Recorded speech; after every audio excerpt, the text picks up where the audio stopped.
Jemi në prag të festave të fundvitit, por qytetarët e Vlorës kanë plot 4 ditë pa ujë të pijshëm, një problem i pazakontë dhe alarmant që akoma nuk është zgjidhur nga ujësjellsi, ndërsa ka çuar edhe në pezullimin e aktivitetit të 10 bizneseve. Vlonjatët janë ngritur sërish në protestë, këtë herë para ambienteve të Bashkisë së Qytetit Bregdetar, ku ka patur edhe prezencë të forcave policore. Protestuesit kanë përplasur dyert e bashkisë dhe kanë tentuar të futen brenda.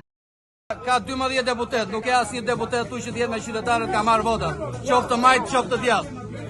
Nuk ka asnjë deputet që të viti dali për zot kësaj situate. Të gjithë